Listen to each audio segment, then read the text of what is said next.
America Looks Abroad, presented at this hour on Sunday afternoon by the officers and staff members of the Foreign Policy Association.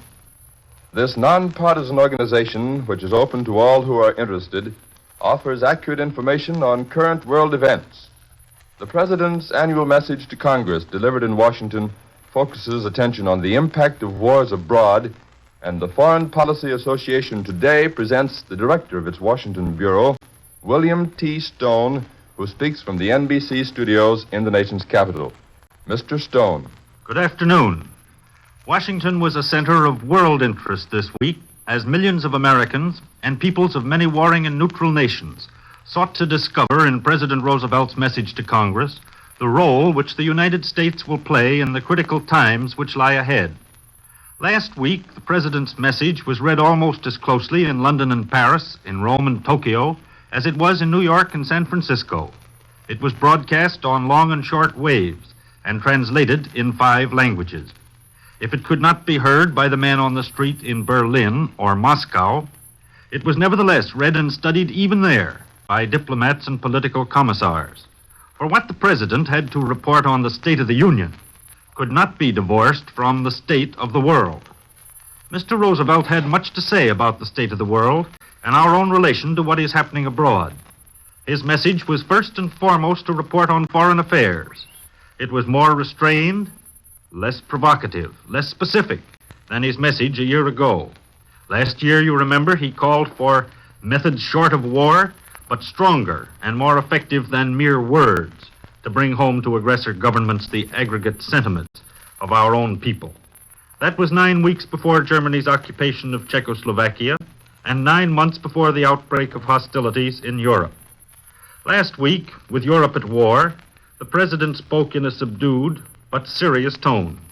He voiced the hope of the vast majority of his fellow citizens that the United States will not become involved in military participation.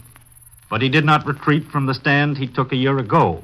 He flatly rejected the idea that we can escape the shock of war by pretending, like ostriches, that what is happening abroad is none of our business. He insisted that it is our business, that our own domestic welfare, our destiny, and the destiny of our children is tied up with the future of Western civilization. Mr. Roosevelt found it unnecessary to name any country, but his meaning was perfectly clear. We need only look abroad, he said, to see the possibilities for our children if the rest of the world comes to be dominated by force alone. We must look ahead and see the effect on our future generations if world trade is controlled by any nation or group of nations which sets up that control through military force. To Congress, the President made only 2 specific requests. First, increased appropriations for national defense. Second, renewal of Secretary Hull's trade agreements program as an indispensable part of the foundation for any stable and enduring peace. Mr. Roosevelt did not try to define the terms of such a peace. He did not say when it might be possible to consider a peace settlement, and he made no attempt to give a direct answer to a host of questions which might be asked about the course of the United States in the period which lies immediately ahead. Some of these questions, however, have been raised by recent events, both at home and abroad. For example, does the appointment of Myron C. Taylor as the President's personal representative at the Vatican mean that the administration expects a new peace offensive in the near future? Would the United States be prepared to join with the Pope or other neutral countries in making an offer of mediation now, before the war is intensified? If the time is not yet ripe, what are the conditions under which we might be prepared to act? Are we committed to an Allied victory, or do we see any prospect of a negotiated settlement on the basis of a military stalemate? Finally, what would be our policy if the war should spread to other fronts, or if Great Britain and France should seem to be in danger of defeat? While Mr. Roosevelt does not answer these questions directly, he gives a clear indication of his own outlook and the present attitude of the administration. He does not appear to think that the time is ripe for a successful peace move. He gives little encouragement to the small European neutrals who fear that if the war cannot be stopped before next summer, they will lose their independence and be swallowed up by their powerful neighbors. He gives no evidence that the administration would support the idea of Prime Minister de Valera of Ireland, who has urged the belligerents to hold a peace conference now rather than after a long war, which would end in an atmosphere of fury and resentment, of hate and fear. To most Washington observers and foreign diplomats, the President's message to Congress confirms the impression of earlier statements, namely, that the administration will not at this moment initiate any move looking toward negotiations with Hitler, that it will be cool toward peace feelers from Berlin, that it will not encourage other countries to approach the present German or Russian governments. Any of these moves, in the President's opinion, would merely play into the hands of those nations which seek to rule the world by force. It might lead to a temporary truce, but it would fail to provide a sound basis for a stable and lasting peace. If peace negotiations are not considered possible now, what, then, are the immediate prospects? Lord Lothian, the British ambassador to the United States, gave an important clue to British opinion on this question in a speech delivered in Chicago last Thursday. He said that the real key to the struggle between Germany and the Allies is not territory, but sea power. He believed that Germany would probably throw all of her forces into a terrific attack by land, sea, and air early in the spring, aimed primarily at British sea power. Explaining this thesis, the British ambassador said, I quote, "If Germany can defeat England either by direct attack on her naval and sea communications or on France through Belgium or the Maginot Line, and compel us to surrender our fleet or a large part of it, and the naval bases whereby fleets may travel all over the globe, Germany will then be on top of the world. The opposition to her in Europe will disappear. Most of the other nations will hasten to get on her bandwagon, and she will be able to dictate the basis on which world politics will be conducted." I continue to quote, "We feel," Lord Lothian continued, "that the only foundation for a stable and liberal world will be the control of the seas on agreed principles by the democracies." This may be regarded, in some quarters, as British propaganda. However, it undoubtedly represents an accurate statement of informed British opinion today. It also represents a view which is shared by many, if not most, of President Roosevelt's foreign policy advisors here in Washington. For administration advisors believe that if British sea power should be destroyed, the United States would be exposed to many dangers in the Western Hemisphere. We would also be forced to assume greater responsibilities in the Far East, and perhaps to maintain a two-ocean navy and a greatly increased standing army and air force. This was the real reason behind the demand for neutrality revision last fall. To avoid these threatened dangers and to protect our own interests, the President believes that we must support the Allies by all measures short of sending American armies to Europe or the Far East. But if the Allies should really appear to be in danger of defeat, the logic of this thesis would compel us to reconsider our position. Under such conditions, we would have to ask ourselves whether even military intervention would not be necessary. For the moment, this is an academic question, as there seems little prospect of an early German victory or an overwhelming Allied defeat. But the future of this war is unpredictable, and the question may someday demand an answer. That is why a few voices in Washington are still asking whether we should not hold the door open, more widely than we have, for a negotiated peace settlement. A peace conference, they argue, might be possible if moderate forces in Germany were given a chance to organize an effective opposition to Hitler and the Nazi regime.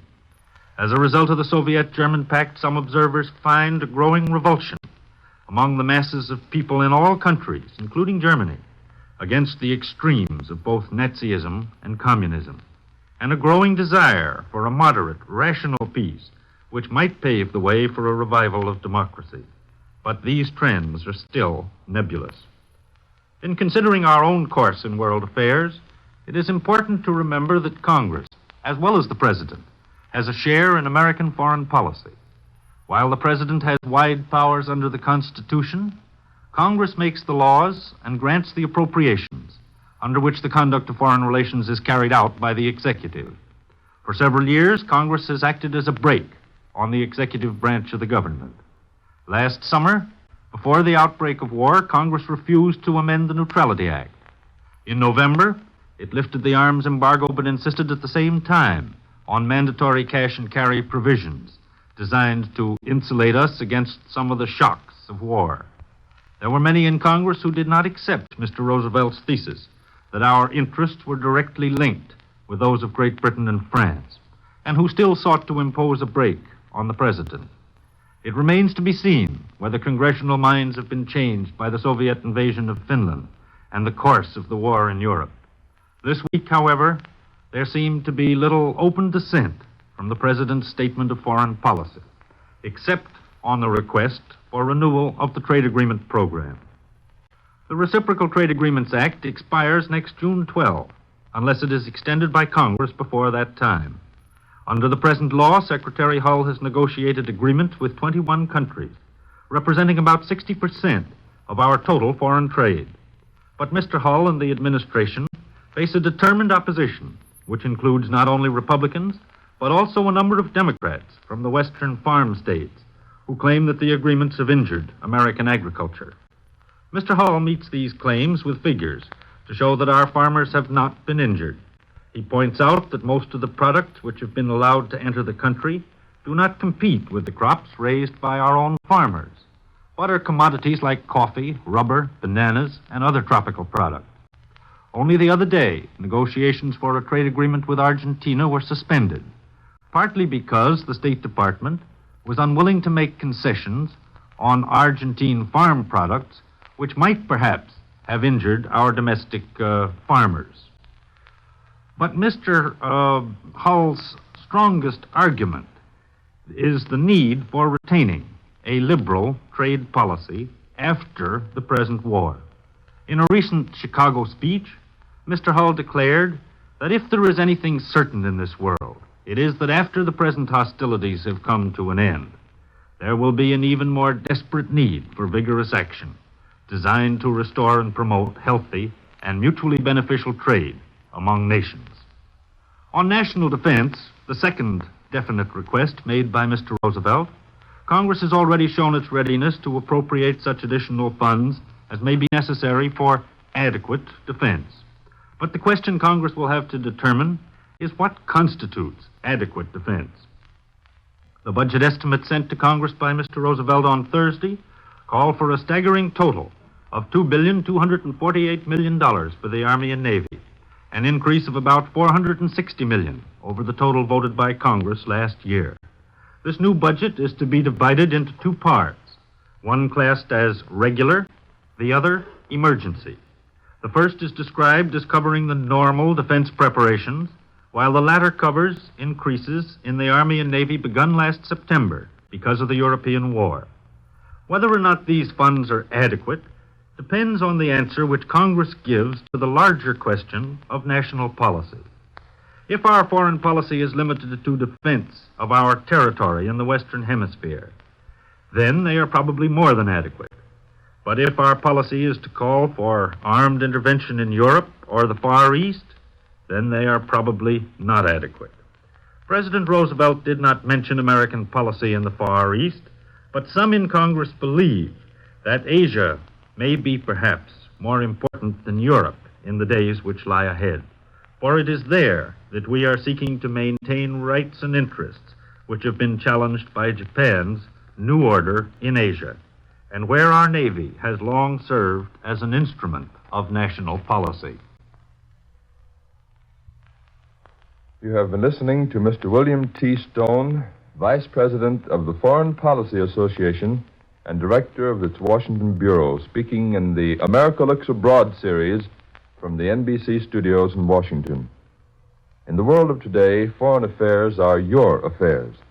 If you are interested in knowing the facts behind the headlines, send for a free copy of the weekly bulletin written by the people you hear on this program and carrying a special article by Mr. Stone.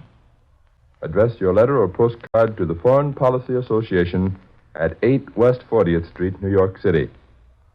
Tune in to this station next Sunday at 3:15 to hear another speaker in the America Looks Abroad series. This is the National Broadcasting Company.